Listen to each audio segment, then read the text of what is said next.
progress. States of America, and to the republic for which it stands, one nation, under God, indivisible, with liberty and justice for all.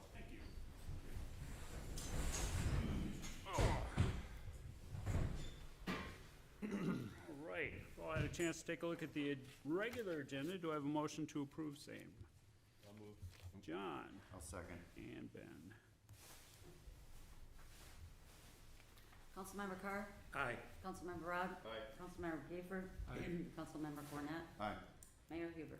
Hi, thanks, Kim. And the consent agenda with our bill list, I'm sure we've all had a chance to take a look at that. Do I have a motion to approve the consent agenda, please? So moved. I've got John and a second here. Second. Councilmember Carr? Aye. Councilmember Rod? Aye. Councilmember Gayfer? Aye. Councilmember Cornett? Aye. Mayor Huber? Hi, thank you, Kim. All right, nothing for Brad. Is Jennifer with us here tonight? Yes. Let's kick it off with the final plat, Elliots Crossing, Phase 1. Hang on here. Okay. Kenny, Zoom, they can't hear the city council members. Oh, I'd like to introduce one more time Jennifer Haskamp, our esteemed planner, for Yes.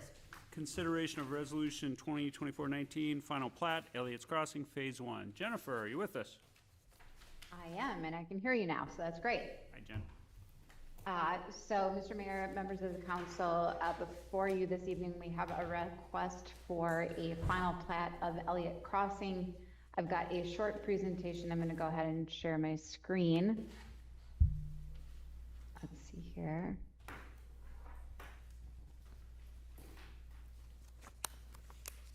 All right, just making sure everybody can see what is on the screen for the presentation. Are we good? We are good, Jen. All right, perfect. Sorry, for some reason, the setup is a little bit different this evening, and I couldn't see if you had it. So, as I said, we've got a request this evening for the final plat. It's actually going to be broken into 2 phases, which we'll talk about in just one moment. The overall project is approximately 194 acres. More Development, which is Mike Regan's entity, is the applicant this evening. Essentially, we've got access from two different county roads. So we've got CASA 12 and CASA 17. Phase 1 is actually the portion that will be accessed off CASA 12. CASA 17 will happen in the future.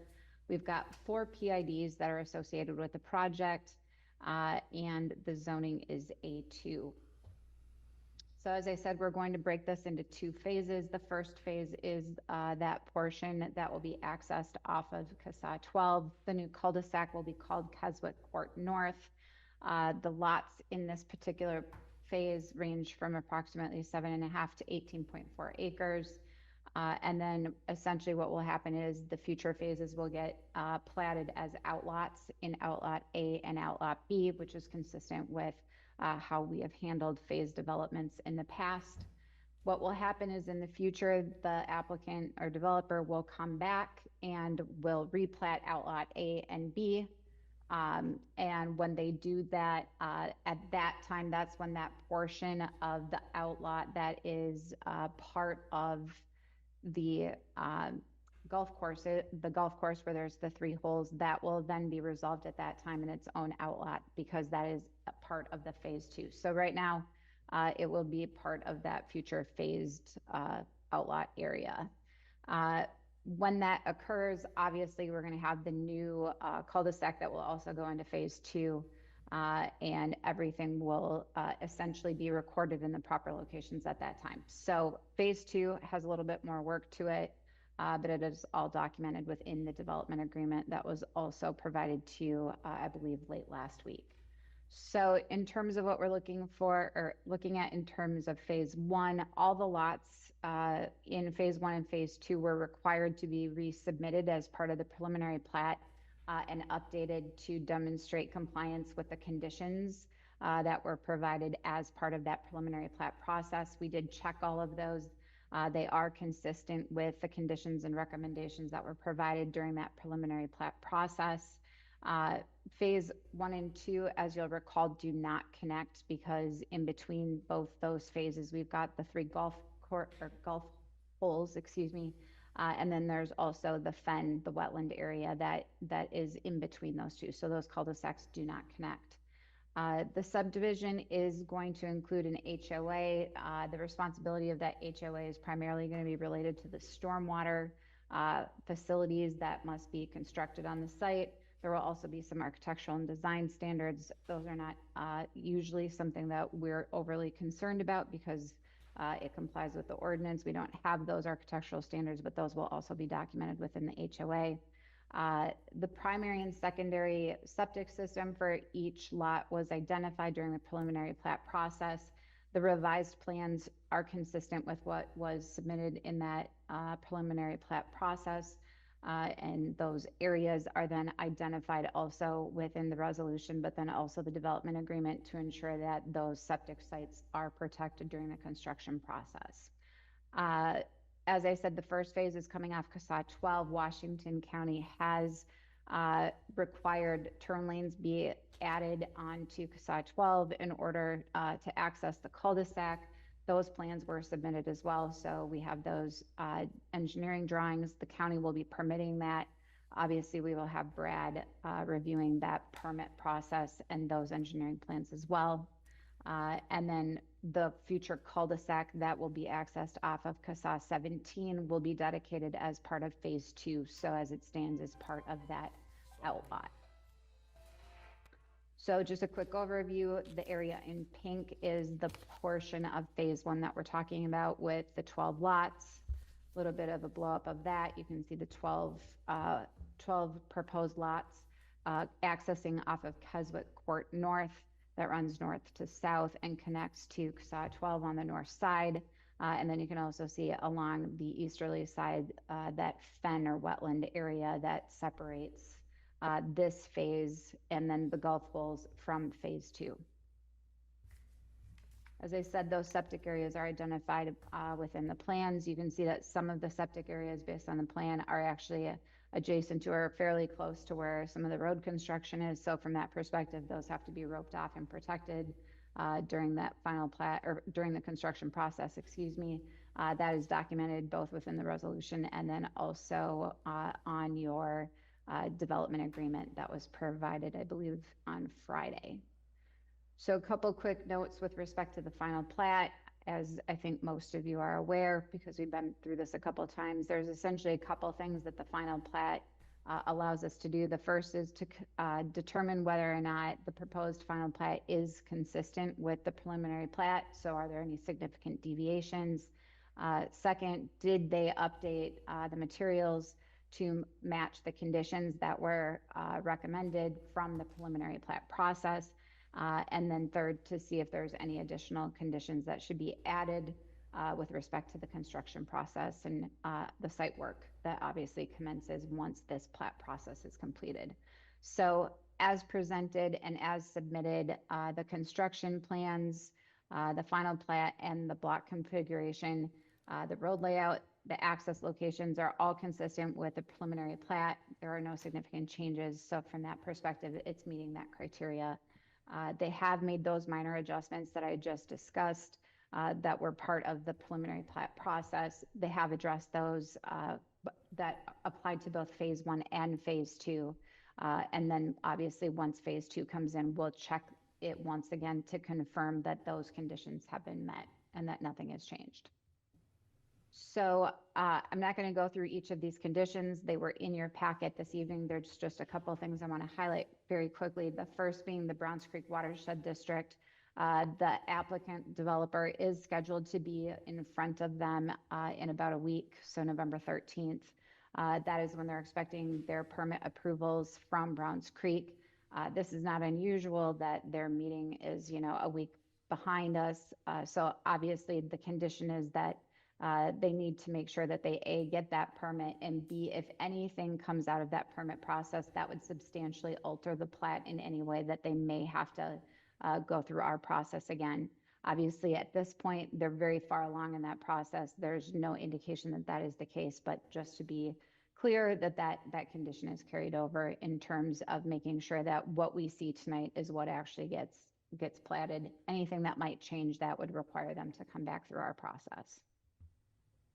The rest of the conditions are pretty straightforward. The city engineer will continue to review the plans. There might be some minor adjustments and tweaks to the plans. So long as the plat itself remains consistent, there will be no issue.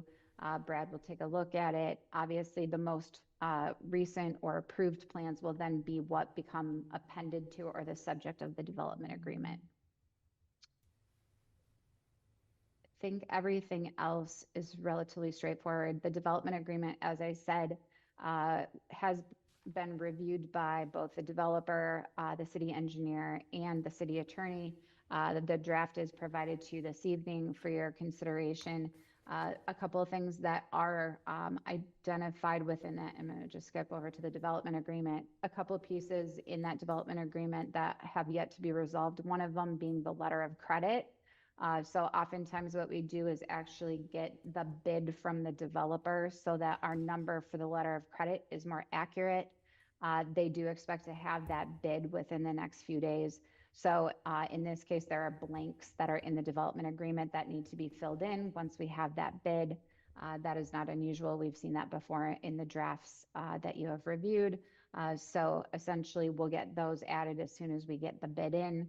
The second is that within that same section in that LOC identification, there's a footnote referencing the fact that if Browns Creek Watershed District takes a letter of credit for the improvements related to their permit process, that we essentially will not take an escrow or LOC for that same amount. So we're not double dipping, if you will, or charging them twice.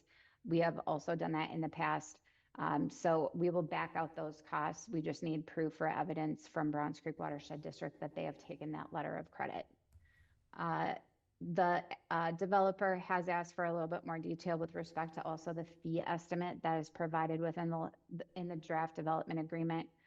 Once again, those numbers do get tweaked from time to time after you've reviewed it. Essentially, we need to work with them to get the fees to ensure that they cover all the costs from the city side, but also that are reasonable and that the developer is comfortable with it. So that those numbers might also be adjusted slightly depending on where we're at with respect to the current billing and then what we foresee needing in the future. So as I said, this has already been reviewed by the attorney, the engineer, and the developer. And so from that perspective, I think it's in good shape for you to consider this evening with the final plat. So in your packets this evening, we have a draft resolution of approval for the final plat of phase 1, and then also the draft development agreement, which I realize is a separate agenda item, but obviously very related. So with that, Mr. Mayor, members of the council, I am happy to answer any questions that you might have. All right, great, Jen. Thanks so much for that. We know more now than we did. Mr. Giefer. Jennifer, this may be a question for Nick, but I noticed that the fire chief didn't respond for the cul-de-sac length. Is that, something that, go ahead. Yeah, so Mr. Mayor, members of the council, I will continue to try to reach out. I've been unsuccessful. I also contacted their staff trying to see if maybe they had a direct contact that they could provide me. I just haven't been able to make that connection yet. What I will say is we have had this situation in the past, and I do know that the comments have generally been that as long as the right-of-way at the terminus of the cul-de-sac is appropriate for them to be able to get their trucks to make the turning movement, that they've had no issue with it.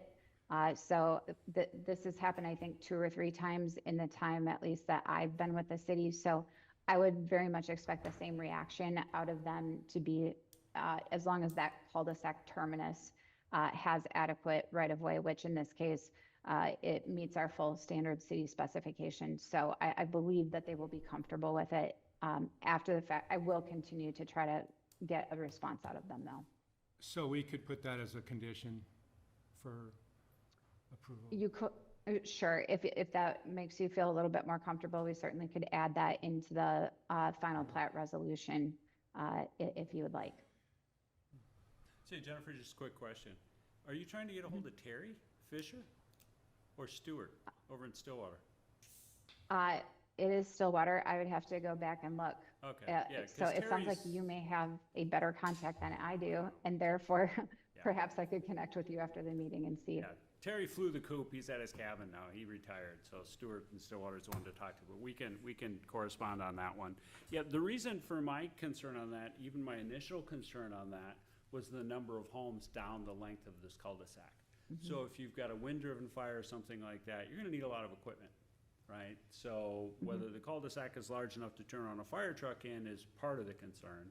The rest of it is how much equipment can you actually get down there and stage in order to fight a fire, so. I don't know where that ended up, are we looking for, Jeff, are you proposing that we put a condition on that, or? Clarification? Yeah, please, sir. If you could just come up and introduce yourself to us, please? Mr. Mayor, members of the council, Mark Genther, representing MOR Development. We did get a response from Stillwater Fire Marshal. Jennifer will have to make sure she has that email. But no problem with the cul-de-sac length. We just had concerns with making sure the road width was correct, the cul-de-sac turnaround was correct, and the gravel on the shoulders can support the fire trucks. Okay, and these concerns have been addressed through your plan or through Yeah, through our Stewart? plan Or and through our engineer, so. you have? And I believe Brad was part of that, Jennifer, but I'll get that email to you and Well, there you go. verify all that. Fantastic, Perhaps thank you. that's why they didn't respond back to me, because they thought they had covered it already. Yeah. Nice to have people in the know around here. All right, that sounds good. Other questions? John, Tom, Ben? Not really. Yeah, it's pretty straightforward, isn't it? This is well done. I read all the way through it, Jennifer, and it's, again, up to your usual high standards. So I would assume you're looking for a motion to approve Resolution 2024-19.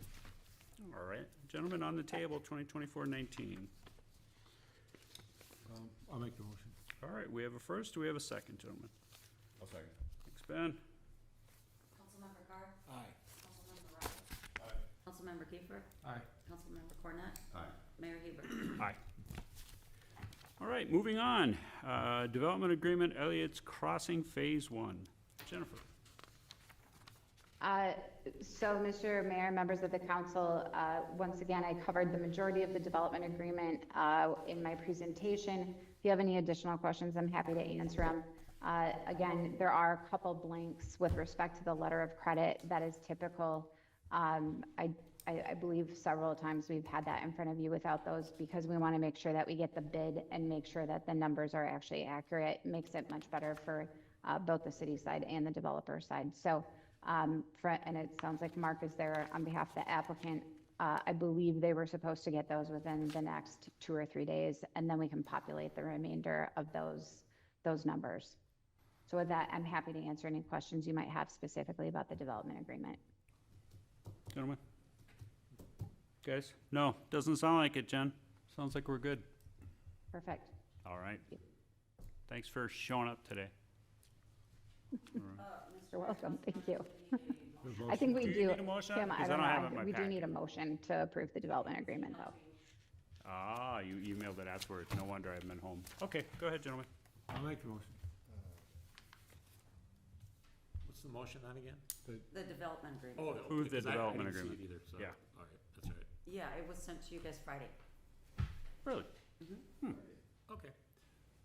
I'll second it. There we go. I'm sure it was fine. I read it. Looks good. Councilmember Carr? Aye. Councilmember Rod?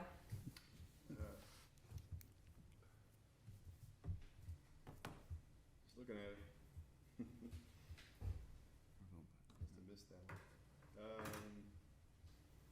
Development agreement, okay, I got it. Yeah, aye. Councilmember Kiefer? Aye. Councilmember Cornet? Aye. Mayor Heber? Aye. Thank you, Kim. My oversight. All right, new business, consideration of public safety funding, removal of right-of-way trees. We have that quote here, I believe it's from Woodchuck, local corporation. Kim, do you want to preface this, or you just want me to go through it? You probably know more about it than I. We just, the road supervisor identified some trees in the right-of-way per the council's wishes for some of those public safety funds. So he went out and identified them, and then Woodchuck went out and provided us a bid for all those trees. And it came to 18,000, and it does say on there where the trees are. The dead, Ash. ash So just, that yeah, are in the right of way and are the city's responsibility. Yeah, and they're leaning over and some of them are kinda dangerous. And they require, extra, I guess, costs because of the care that they have to do for the ash borer stuff, is that? That I don't know. They need actual lifts to cut them first. They're gonna drop them and then they're gonna drop the trunk. At least that's how Ken explained it to me, hence the cost, because they've got crews out with actual lifts up there. That's why it's a little more than we're used to seeing, but it is the entire city as well, at least they identified trees, so. That's the way it was explained to me. And we do have the public safety funds, obviously. It seems as though this would be a good thing. We've all seen trees fall down, whether it be in winter storms or summer, spring. So probably a good idea to take care of the ones we know are a problem, and then just kind of deal with the other ones on the eventual basis when it does happen. So, questions, concerns, No, public safety funds again? I called Kim the other day, so before I even heard this, and just said, you know, there's some, I mean, this could be fire hazards, and, you know, I mean, there's a lot, and there's some people that may not, back in the day, we did have Oakville funds, for fund matching. I'm not saying we're going there right now, but I mean, we're just trying to help people get rid of these ash, cause that's quite a burden on some people too.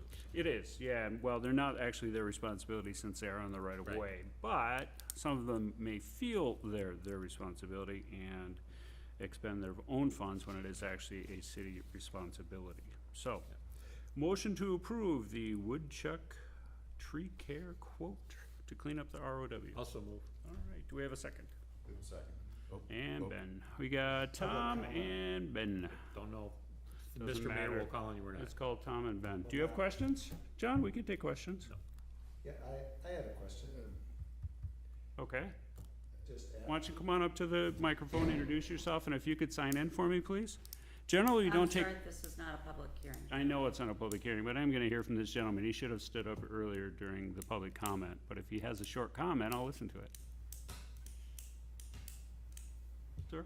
so what do you want me to do? You want me to, If you'd sign Sign in, yeah, we need in. you to sign in, cause we need to get your address. And then let us know what's on your mind.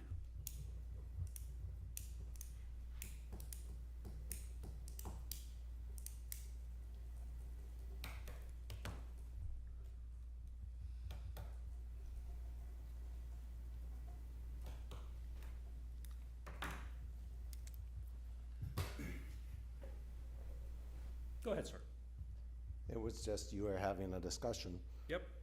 about a bid for $18,000, and Woodchuck, proposed $18,000. I was just wondering if you went out for any other bids on that.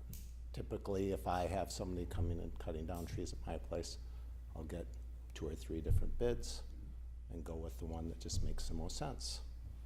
I don't see that this was a competitive bid. That's all. Thank you. Let's chat about this for a second. There's a motion on the table. That's right, we gotta vote and then we can chat about it. Gentlemen, let's vote on this. Councilmember Carr? Aye. Councilmember Rod?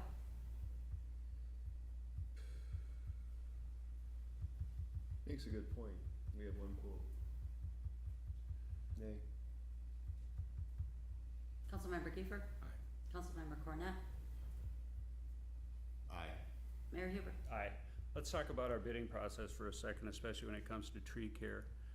We generally try to use companies that are within the city of Grant because we do not pay mobilization charges. Wood Care has become over the years a preferred contractor in this area. So every time we do smaller ones like this, where we do not have to by state law go out for multiple bids, we often don't. Because it takes too much time for staff, it takes too much time to go out and save $1,000 here, $500 there. Now, it is important money, but preferred bidders are preferred bidders, and he's within the city. So, do you care to add anything on this, Kim, or I'm gonna let it go? Mayor and council members, I will just say that, this project did not meet the threshold to go out for bids whatsoever, so. Right. The state has certain guidelines where you need to go out to bids. If we don't meet those guidelines with projects, we tend to use, if we can, bidders within the city that we've done business with multiple times. So basically, we save the staff time, which is probably more expensive than the money we would have spent going out for bid, right? All right, moving on, guys. Comment again on No, sir, we're all done. Thank you very much. Staff updates. Kim, what do you got for us? Mayor and council members, a revised agenda was sent out today. There were 2 additional items added. One being the consideration of additional brushing by the Kline brothers, per the public safety fund. And again, I do apologize, it was not in your packet. I just got the information today. If we had waited till December, the brushing wouldn't occur if you approve it, just Right. weather dependent. Right. But Brian did, he's been doing all that extra brushing that you had budgeted for, and he's identified a couple of other areas that, need some brushing done. And they are Ideal south of 96, 89th Street, 69th Street, 100th off of Jocelyn, Keswick Avenue, Rolling Hills area, which is Jewel, 85th, and you guys know where that is. The bid is, the quote was $25,000, additional of brushing dollars that you had already, budgeted for. Tom? Yeah, question. Did they already use all their budget for this? Yes. They did? Okay. We did this before. When Yep. Weather permitting and the Mother Nature could slam the door on it and, And it could be in public safety funds, Yeah. so that's where that's so coming we'll, from. Yeah, the other thing is, if you're trimming oak, obviously we have to trim that later in the year, so we've had to put funds on the end for additional brushing just because of oak wilt, so this has happened before. Other questions? That one makes sense. Anyone wanna make a motion on Kline doing additional $25K in brushing out of Also- public safety funds? also move. Thank you. Second. Councilmember Carr? Aye. Councilmember Rod? Councilmember Giefer? Aye. Councilmember Cornet? Aye. Mayor Huber? Aye. What else was on there?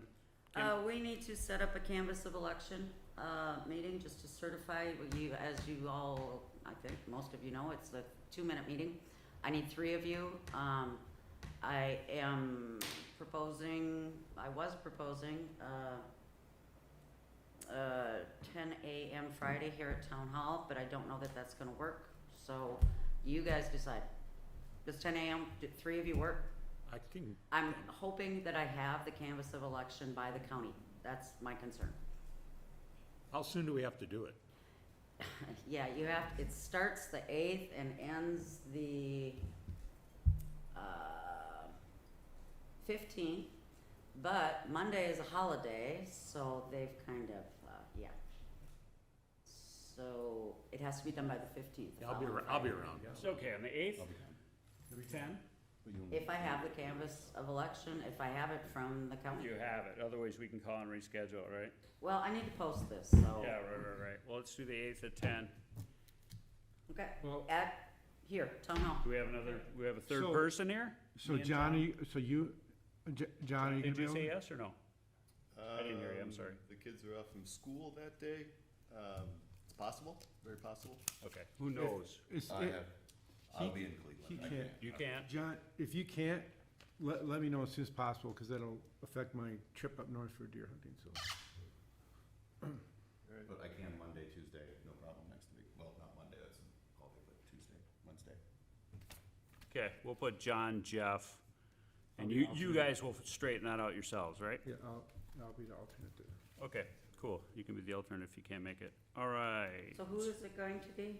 Me, Tom, and John or Jeff. John primary, Jeff secondary. So 10 a.m. Friday the 8th, 10 a.m. Okay, got it. and that's Here, here. yeah, outside. It's closest for you guys. Yeah, it is actually. It takes a motion and a signature. Takes 2 seconds, we'll be Works in for and me. out.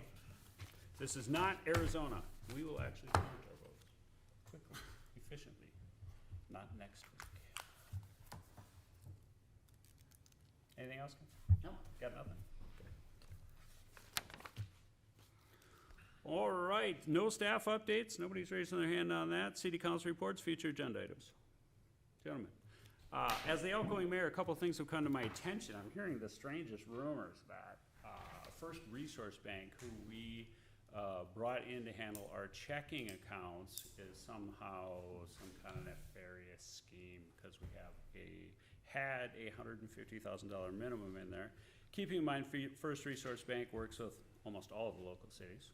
Almost every one of them is there.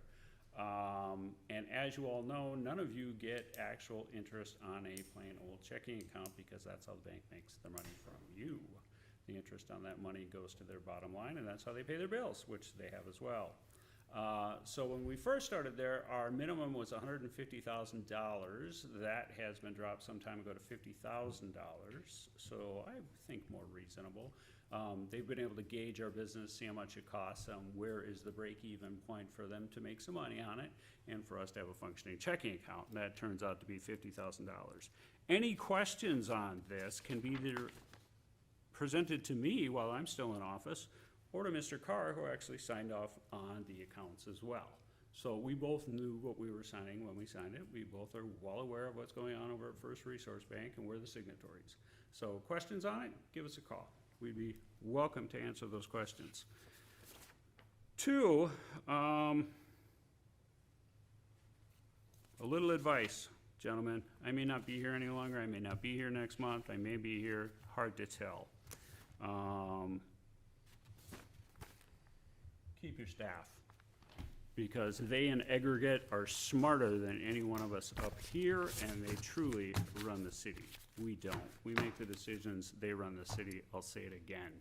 Without the staff, we are 5 guys, 5 gals up here making decisions that cannot be implemented properly without their help, assistance, and advice. Keep your staff. Who would like to read the upcoming calendar? I can do it. Ben, go ahead. Okay. Matamidi Public School Board meeting Thursday, November 14th, Matamidi District Education Center, 7 p.m. Stillwater Public School Board meeting Thursday, November 14th, Stillwater City Hall, 7 p.m. Washington County Commissioners meeting Tuesdays, Government Center, 9 a.m. General election tomorrow, Tuesday, November 5th, 2024, Woodbury Lutheran, 7 a.m. to 8 p.m. Thanksgiving will be November 28th, 2024. Motion to adjourn. That was very well done, Ben. Thank you. Motion to adjourn. We have a second? Second. Councilmember Carr? Aye. Councilmember Rock? Aye. Councilmember Kiefer? Councilmember Cornett? Aye. Mayor Huber? Aye. Thank you. Bye, everyone.